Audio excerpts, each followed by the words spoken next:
여호와의 신이 사울에게서 떠나고 여호와의 부리신 악신이 그를 번뇌케 한지라.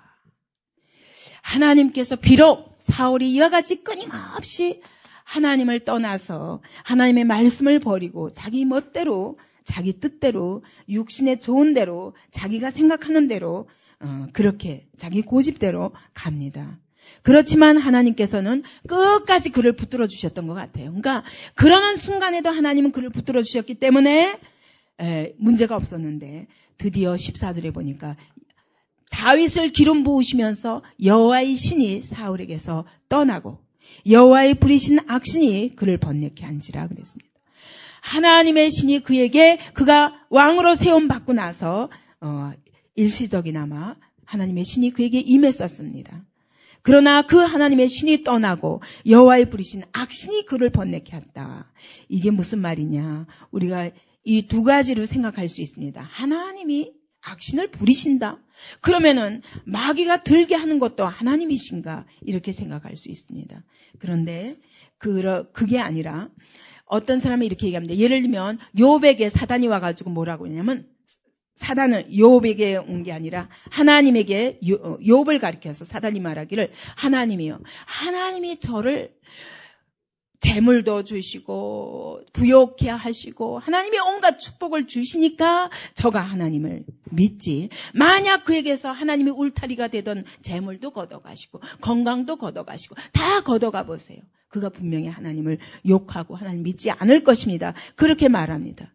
그와 같이 하나님이 우리의 삶 속에 우리를 늘 보호하시고 하나님의 은혜로 우리를 감싸주시기 때문에 우리가 잘 살다가 어느 날 그 하나님의 은혜가 떠나는 것을 가리켜서 떠날 때 사단이 그를 붙잡게 되는 것을 가리킨다고 말할 수 있고 또 한 가지로는 이런 악령까지도 하나님의 통치 아래 있다는 겁니다. 그래서 하나님이 때로는 이 악령의 역사를 그냥 허용하시는데 거기에 하나님의 선하신 계획이 또 있다는 거죠.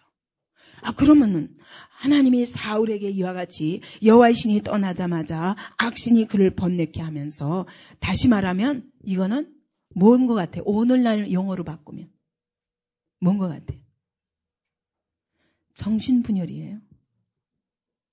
정신분열증에 걸려버린 것입니다. 사울이 자기 힘으로 이 사람의 주인은 철저히 자기의 다윗의 주인은 하나님 그분이십니다. 근데 사울이 철저히 자기를 위하여 스스로를 높이며 어떻게든 그 왕위를 지탱해 보려고 하나님이 2년 만에 그가 불순종하자 맞아 내가 너를 버렸다. 너는 이미 왕이 되지 못한다. 말씀하셨는데도 나머지 38년 동안 자기 힘으로 왕이 되어보려고 애썼지만 사실은 백성에게도 신뢰받지 못하고 매우 고통스러운 그런 세월을 보내게 됩니다. 스스로 하나님이 이미 폐하신 왕위에 서기 위해서 다윗을 죽여서 자기가 그 왕위를 차지할 줄 알았어요. 그러다 보니까 자기가 자기를 지탱하고 자기가 자기를 세우고 모든 위험에서 자기가 어떻게 극복해 보려고 끊임없이 하나님 없이 자기 힘으로 노력하다가 나중에는 어떻게 됐다고요?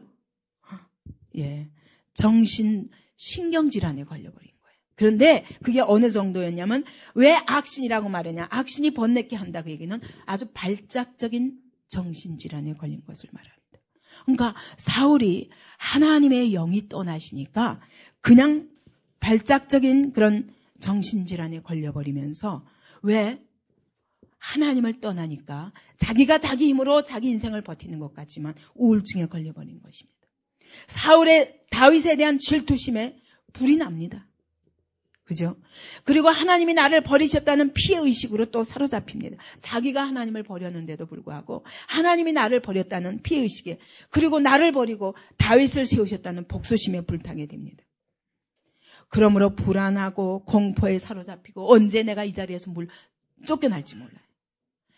자기를 위하여 산다는 삶은 사울과 똑같습니다. 내가 내 삶을 어떻게 세워보고자 하는데 피곤합니다. 불안합니다. 초조합니다. 그러다가 나이 들면 들수록 어떻게 되냐? 온전한 생각을 사고방식을 가질 수가 없어요. 그러니까 집착에 빠집니다. 여러분 노인네들이 집착에 빠지는 이유가 그거예요. 하나님을 위해서, 하나님의 영광을 위해서 사는 것이 습관이 되어 있으면 노년에 가서도 여러분 절대로 추하지 않습니다. 왜? 끝까지 하나님의 영광을 바라보는 자는 아름답게 모든 사람의 존경을 받을 수밖에 없지만 사울처럼 자기 집착에 빠지다 보면 불안과 초조와 쫓기는 거예요. 피해의식과 이런 것들 속에서 죄의식도 있고 소외의식도 있고 피해의식도 있고 우울증도 걸리고 하면서 정신분열증이 생기는 겁니다. 하나님과의 평화를 잃어버리니까 사람과의 평화도 잃어버리고 자기 자신에 대해서 두려움이 생기는 겁니다. 사실 이러한 자리에 있는 지금 정신질환을 앓고 있는 악령이 그를 사로잡아서 번뇌케 하면서 막 우울증에 빠지는 이런 상태에 놓이는 것이 그가 어떤 자리에 있을 때입니까? 겉으로는 육적으로는 왕이라는 자리에 있으면서 왕으로서 모든 특권을 누리고 왕으로서 모든 부여와 자기 마음대로 하고 있는 거예요. 사실은 하나님마저도 그를 다스릴 수 없는 자리에 있습니다. 그런데 그는 어때요? 불안하고 쫓기고 정신병 들고 악령에 사로잡히는 것입니다. 여러분, 이것이 자기를 위한 삶의 말로입니다. 오늘 마찬가지입니다. 여러분, 정말 어려서부터 젊어서부터 하나님을 위한 삶으로 인격이 그렇게 형성되도록 자기를 쳐서 복종시켜야 됩니다. 하나님과 화목한 것이 최고의 축복입니다. 하나님과의 화목을 잃어버리면 이와 같이 영혼이 불안해지는 것입니다. 사실은 그는 이미 왕권을 잃어버린 것입니다. 왕 위에 있으나 왕위를 누릴 수는 없어요. 왜? 하나님이 인정하시지 않기 때문에. 오늘 마찬가지입니다. 돈이 있습니까? 돈이 있어도 하나님이 나를 인정하시지 않으면 나를 진정한 그 물질을 축복하신 물질이 아니면 늘 돈 때문에 불안합니다. 우리가 어떤 지위를 차지하고 어떤 자리에 있고자 자기 자신을 지켜보고자 아무리 한다 할지라도 하나님이 인정하시지 않으면 그 자리에서 누리지 못합니다. 다 가지고 있는데도 기쁨으로 누리지 못하는 것입니다. 안식이 없는 것입니다. 이 사울에게는 자유도 없고 왜? 자기의 종이야. 그것은 곧 사람의 종이고 또한 사단의 종인 것입니다. 죄의 종인 것입니다. 그에게 자유가 없습니다. 그러므로 기쁨이 없습니다. 평화도 없습니다. 안식도 없습니다. 이런 것들은 다 성령께서 주시는 것인데 성령께서 떠나시고 나면 이런 불안에 사로잡혀 버리는 것입니다. 오늘 사울의 모습을 보면서 자기를 위한 삶의 말로를 봐야 됩니다. 이 사울이 이와 같이 악신이 들렸습니다. 사울의 신하들이 이때부터 고통하는 겁니다. 사울의 악신이 들리니까 누가 괴로워요? 신하들이 괴롭고 또 누가 괴롭습니까? 네? 또 누가 괴롭습니까? 다윗이 이 사울의 악신에 걸리니까 다윗이 그 남은 인생을 얼마나 사울에게 괴롭힘을 당합니까? 그죠? 그러면 하나님이 뭐 때문에 이렇게 이 악신을 하나님이 부리시는 악신을 이와 같이 허용하셨을까요? 왜? 예? 사울이 악신이 걸리니까 옆에 사람들이 피곤해요. 이스라엘 백성들. 그를 왕위로 세운 모든 백성들이 피곤합니다. 그죠? 그리고 앞으로 왕이 될 다윗이 피곤합니다. 근데 하나님이 왜 이것을 허용하셨을까요? 왜 허용하셨을까요? 이스라엘 백성에게는 열방과 같은 왕이 어떤 것인가를 철저히 알고 하나님 나라의 왕이 어떤 왕이어야 되는 것을 알 수 있도록 그리고 회개할 수 있도록 하나님 기회 주시는 것입니다. 그리고 다윗은 무슨 죄입니까? 하나님이 왕으로 기름 부으셔서 그래서 자기가 되고 싶어서 된 게 아니라 하나님이 기름 부으셨고 하나님이 다 하시는 일인데 순종만 하고 있는데 왜 다윗이 그때부터 이 고난을 받아야 될까요? 왜 그럴까요? 연단이 맞습니다. 예, 맞습니다. 연단의 준비가 없이는 진정한 하나님 나라의 왕이 나올 수 없는 겁니다. 다윗도 아무리 그 하나님을 사랑하고 하나님을 위해서 사는 그런 삶이라 할지라도 우리가 육체이기 때문에 연단이 없이는 진정으로 아름다운 하나님의 사람이 나올 수 없습니다. 그러니까 사실은 사울이 악신이 들리는 것도 하나님의 선한 계획입니다. 왜? 지금 뭘 준비하시는 겁니까, 하나님이? 진짜 하나님 나라를 준비하시는 겁니다. 이스라엘 백성도 고쳐야 돼요.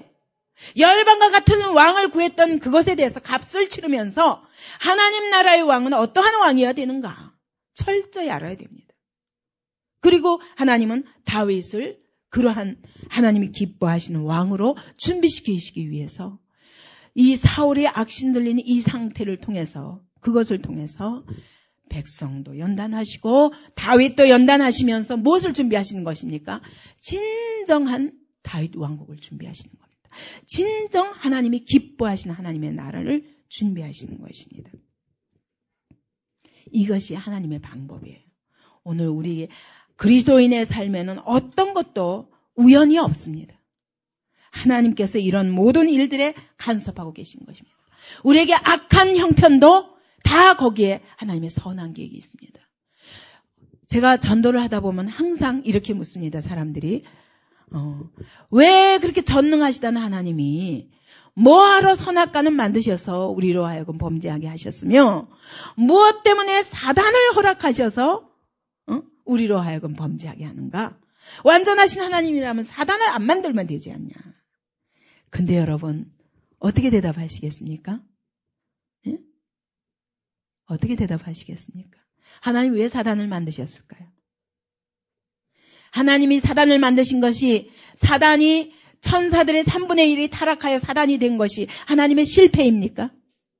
아닙니다. 거기에도 하나님의 선한 계획이 있습니다.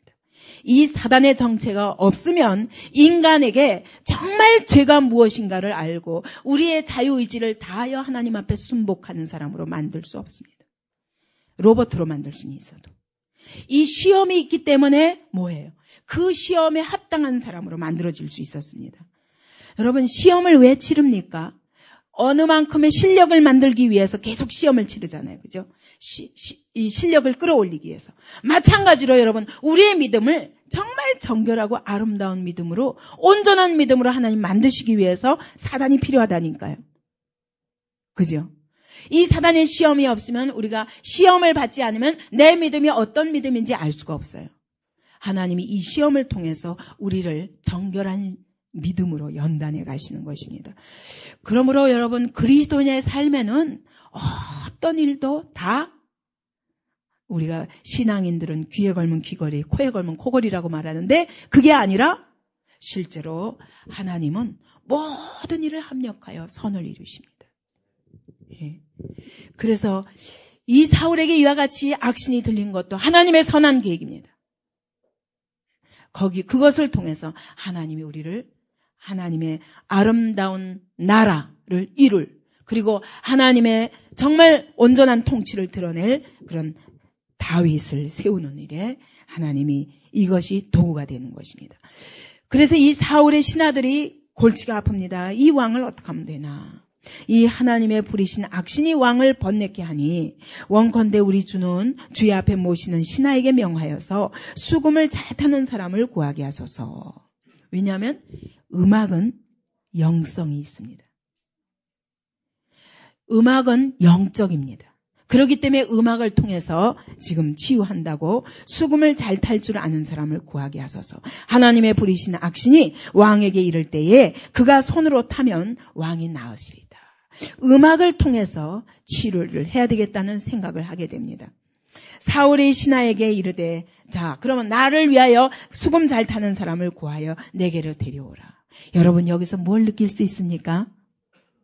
이 사울이 악신이 들려서 수금을 잘 타는 사람이 필요하게 된 이 사건이 무엇을 위한 사건입니까? 예, 하나님이 다윗을 기름 부으신 다음에 왕궁에 등장시키는 통로가 됩니다. 정말 하나님의 완전하신 계획인 것입니다. 그래서 드디어 베들레헴 시골에 있었던 한 양치기 소년 다윗이 어디로 갑니까? 예루살렘의 궁전으로 가게 되는 겁니다. 굉장한 발전이죠. 예, 이게 하나님의 방법입니다. 하나님이 기름 부어 놓으시고는 사울이 악신에 시달림으로 인해서 다윗이 없이는 안 되도록 하나님 여건을 만드시는 거예요. 그래서 소년 중 한 사람이 대답합니다. 가로되 내가 베들레헴 사람 이새의 아들을 보니까 그가 수금을 잘 타고 호기가 있고, 호기가 있다는 건 아주 용감하다는 뜻입니다. 용감한, 또 무용이 있고, 무용, 용사라는 뜻입니다. 아주 담대한 그런 용사요. 싸움을 잘하는 무인이라는 것입니다. 그리고 구변이 있는 준수한 자라. 말도 잘한다는 거예요. 그리고 아주 잘생긴 사람입니다. 그리고 그뿐만 아니라 여호와께서 그와 함께 계시더이다. 하나님이 그와 함께 하시는 자라는 겁니다. 그러니까 여러분, 다윗을 보니까 비록 양식이었지만 준비가 많이 된 사람이라는 걸 알 수 있어요. 일상 삶 속에서 다른 사람이 평가하기를 그는 용기 있는 사람이요. 어떤 전쟁에 나가도 넉넉히 할 만한 무인이요. 그리고 그가 구변이 있고, 그리고 다른 사람의 지도자 역할을 할 수 있을 만한 그런 준수한 면이 있고, 무엇보다도 그가 하나님이 함께 하시는 사람이다. 이렇게 다른 사람이 그를 평가할 수 있을 만큼 다윗은 준비된 사람이었다는 걸 볼 수 있습니다. 그가 비록 어떤 자리에 있었지만, 양을 치는 자리에 있었지만 하나님 앞에서 양을 치고 있었기 때문에 하나님이 그를 필요로 하실 때, 쓰실 때 갖출 모든 자격을 다 갖추고 있더란 말이죠. 제가 오늘 새벽에도 큐티하면서 그러죠, 여러분. 어떤 자리에 하나님이 나를 두시든지 여러분, 나를 청소를 시키십니까? 하나님 앞에서 열심히 청소하세요. 여러분, 내가 부엌에서 밥을 해야만 됩니까? 하나님 앞에서 열심히 하세요. 그것이 하나님의 영광을 위해서 쓰일 날이 옵니다. 내가 한 번도 해보지 못한 회지를 합니까? 하나님 앞에서 열심히 해보세요. 그것이 하나님께서 이 다음에 쓰시겠다 하실 때 그것이 다 준비가 됩니다. 어떤 자리에 놓이든지. 여러분, 전도 나는 할 수 없는데 목사님이 이걸 맡기셨다. 난 도저히 다른 사람에게 나가서 뭘 할 수가 없는데 나에게 큐티 방장을 맡기셨다. 그러면 여러분, 하나님 앞에서 열심히 해보세요.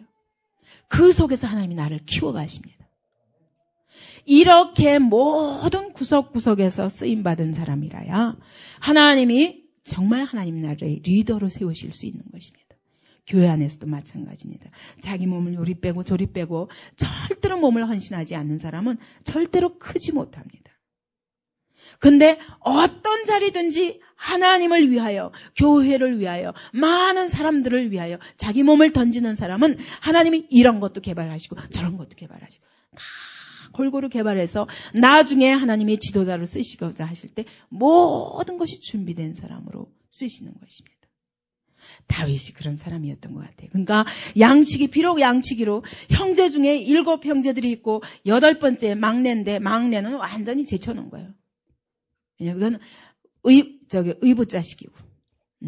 그래서 배다른 동생이니까 너 형들한테도 하나도 대접도 못 받고 저 말지에서 빈둥빈둥.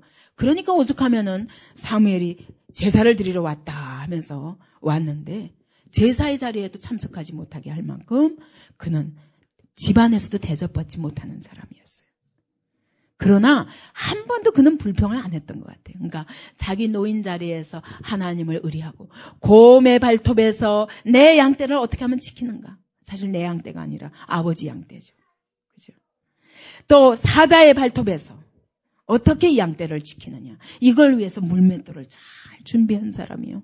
근데 오늘 여기 보니까 언제 무인으로서의 그런 것도 배우고 언제 또 구변이 있어서 그렇게 말도 잘하고 다른 사람이 보기에 담대하고 여호와께서 정말 그와 함께 하시는 사람이라는 평가를 받은 겁니다. 여러분, 오늘 우리가 우리의 삶 속에서 이와 같이 내가 놓인 이 자리에서 하나님이 나를 이 자리에 두신 것입니다.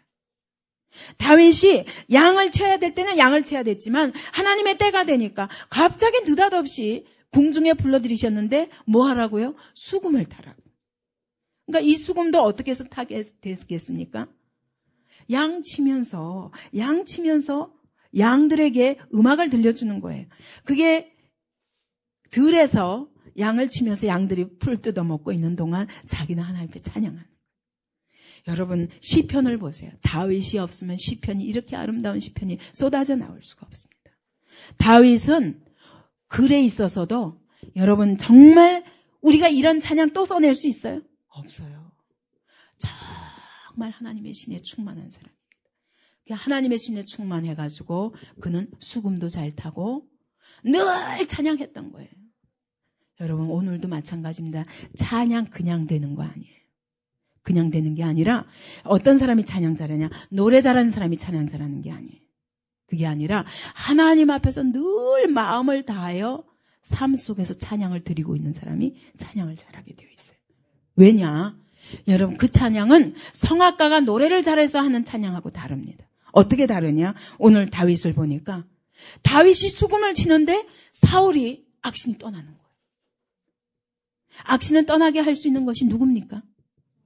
하나님의 영이 아니면 할 수 없어요. 그러니까 다윗은 어떤 사람이었냐? 찬양을 하는데 성령이 충만하여서 찬양하는 거예요. 그렇기 때문에 자기 영혼도 고침을 받고 찬양하다가 고침받을 뿐만 아니라 그 찬양을 듣는 사람들이 고침을 받는 거예요.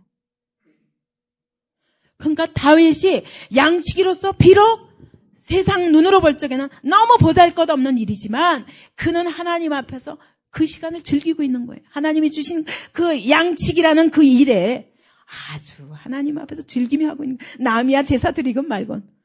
아니 제사가 안 되잖아요. 다윗이 없으니까. 그래서 사무엘이 7명을 다 불렀다가 아니다. 또 있으니까 당신의 아들이 또 있습니까? 아 저기 말제가 있는데 그는 여기 올만하지도 못하고 아이 좀 보잘것없는 사람. 무슨 소리냐 데리고 와라. 그 데려오니까 바로 그가 하나님이 기름 부으신 자가 아닙니까? 하나님이 보시기에 아름다운 사람은 따로 있는 거예요. 사람 보기에는 다윗은 보잘것없는 마지막 막내였고 배다른 자식이었습니다. 그러나 하나님은 그를 어떤 자를 준비시키시냐? 자기 일 앞에서 자기 일을 지금 그 일이 아무리 비천한 일이라 할지라도 하나님 앞에서 그 일을 감사로 감당하며 거기서 양치기로서 찬양도 다 배웠고 양치기로서 그때 무용도 배운 거예요. 그죠? 그 용기가 어디서 나왔습니까? 곰과 사자와 싸워가면서 양을 지키는 데서 온 것입니다. 물맷돌 솜씨 골리앗을 쳐 죽인 아무도 상대할 수 없는 골리앗을 쳐 죽인 그 용기도 어디서 나오냐? 양을 치면서 배운 거예요. 이렇게 하나님 앞에서 사는 사람은 자기가 어떤 환경 속에 있느냐가 문제가 아닙니다. 하나님을 바라보며 그 하나님 앞에서 찬양하고 그 하나님 앞에서 자기 직분을 감당할 때 하나님이 기름 부으시는 거예요. 거기에 특별한 능력과 특별한 지혜가 임하는 것입니다. 이것이 하나님의 축복입니다. 하나님은 다윗을 그동안에 양치기로서 얼마나 양치기로서 그러니까 얼마나 겸손하게 준비됐습니까? 그죠? 훈련받는 동안에는 정말 낮은 자리에 있어야 됩니다. 여러분 높은 자리에만 있으면 그러면 자기를 낮추기 위해서 열심히 노력해야 됩니다. 이게 낮아지는 것도 엄청난 훈련이거든요. 이 훈련이 거저되는 게 아니더라고요.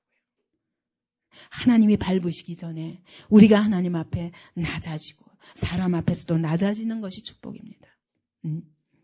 다윗은 낮아지는 훈련이 이미 어렸을 때부터 된 거예요. 그런 자리에서 모세도 그랬잖아요. 40년 동안 애굽의 왕자로 있었지만 낮아지지 않으니까 미대한 광야로 쫓아내서 40년 동안 훈련시키시잖아요. 그런 훈련이 없이 한 이스라엘, 그 큰 이스라엘을 광야를 인도할 그런 지도력이 안 나오는 것입니다.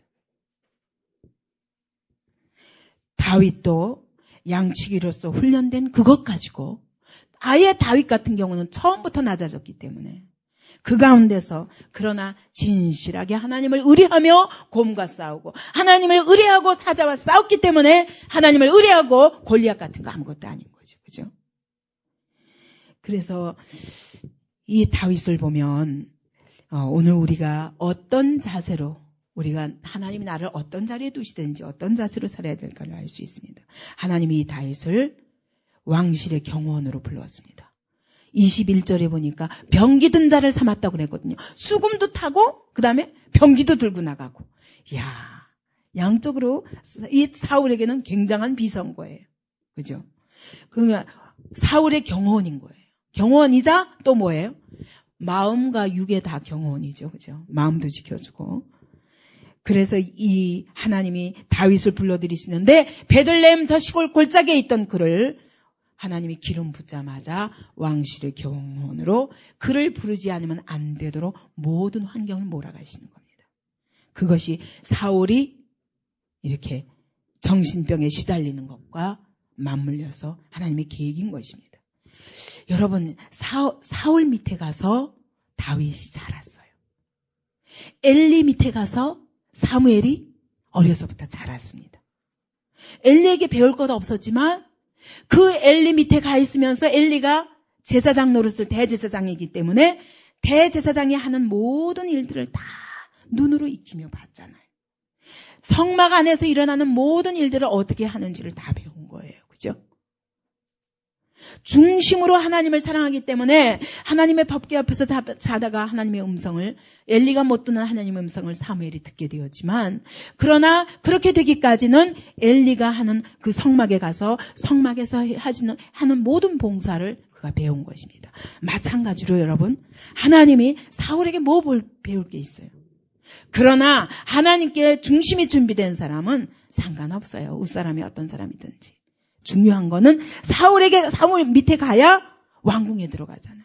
그리고 사울이 왕이기 때문에 왕이 어떻게 하는 걸 다 배운 거예요. 기가 막힌 하나님이죠. 물론 사울에게 갔기 때문에 그때부터 사울로부터 핍박을 당하는 일이 시작이 되었지만, 그러나 하나님은 그 다윗을 사울 밑에 갖다 놓으면서 왕으로서 무엇을 준비해야 되는가를 배우게 된 것입니다. 하나님의 완벽하신 계획인 것입니다. 사울이 이에 사자를 이새에게 보내어 이르되 양치는 내 아들 다윗을 네게로 보내라.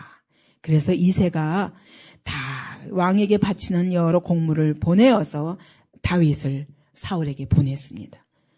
그랬더니 다윗이 사울에게 이르러 그 앞에 그를 모셔 서니까 사울이 그를 얼마나 사랑했는지 몰라요. 왜냐하면 다윗은 모든 사람이 보기에도 겸손하죠. 모든 재능을 다 갖췄죠.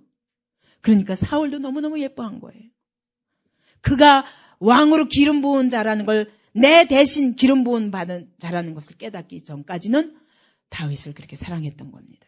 백성들이 다윗을 자기보다 더 높이는 사건을 그가 목격하기 전까지는 다윗을 사랑했던 것입니다.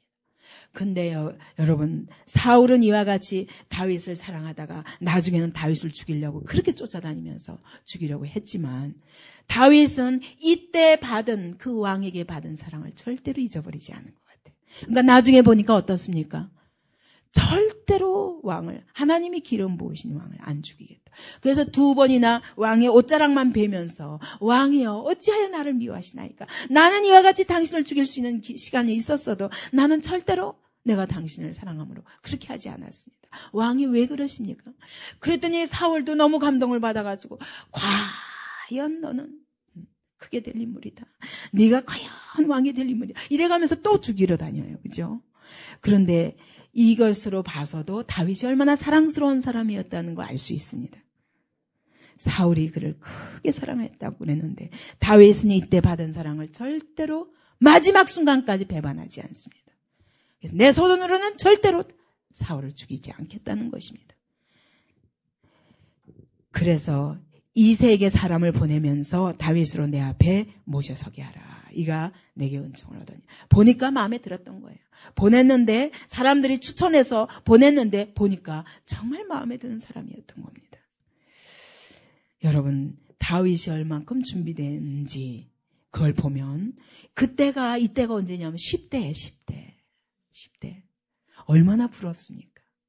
이렇게 사울이 보기에도 아름답고 모든 백성이 보기에도 아름다운 사람으로, 그렇게 골리앗을 보고도 전혀 깜짝 안 할 만큼 만군의 여호와 이름으로 내가 나간다 이럴 만큼 그렇게 준비된, 믿음으로 준비된 사람으로 10대에 준비된다면 얼마나 큰 축복입니까? 그죠?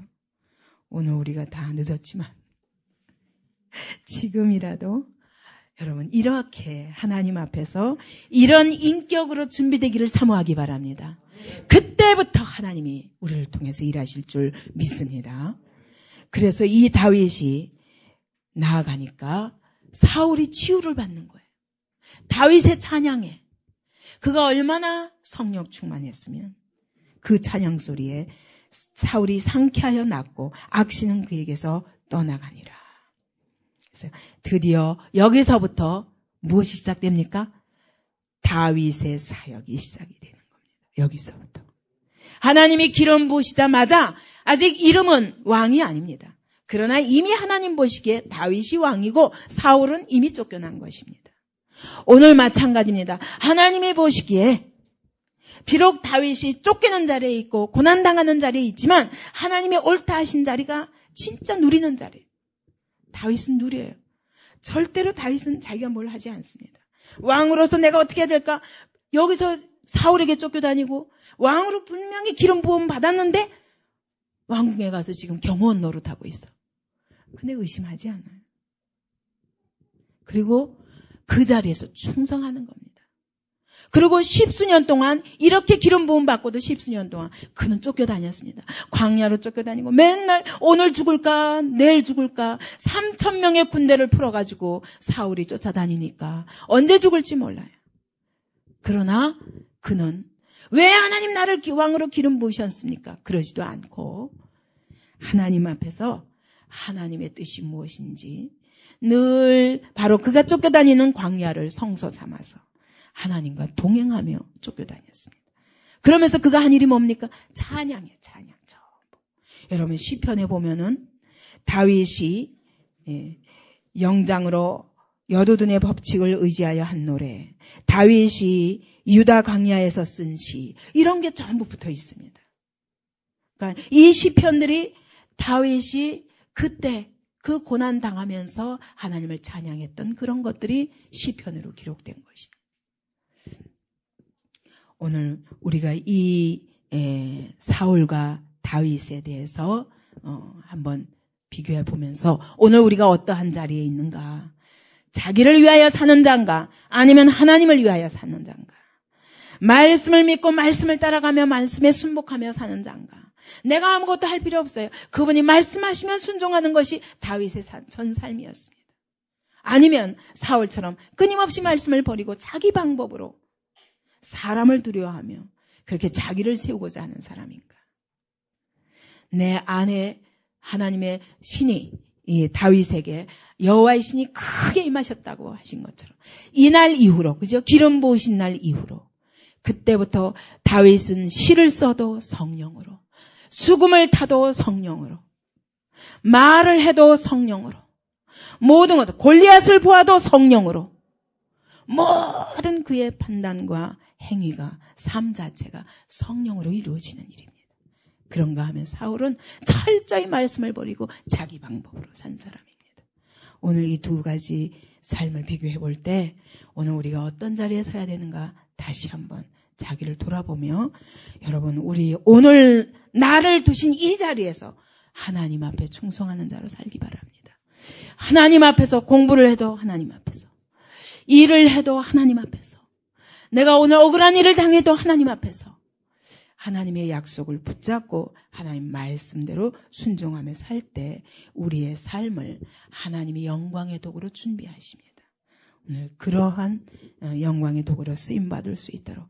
이런 사람은 다 사울은 계속 다윗과 싸우고 남과 싸웁니다. 근데요 다윗은 누구와 싸웠을까요? 그가 십수년의 생활 동안 그는 자기를 위하여, 사울이 자기를 위하여 살았다면 다윗은 자기와의 싸움으로 그 유대 광야에서 계속 하나님 앞에 자기를 낮추며 연단받아서 정말 하나님이 후에 아름다운 하나님의 그 나라의 왕으로 세워져서 많은 사람들이 이스라엘 모든 백성 12지파가 다 다윗에게 굴복했습니다. 다윗의 그 아름다운 인품 때문에. 그러한 자로 우리 쓰임받기를 바랍니다.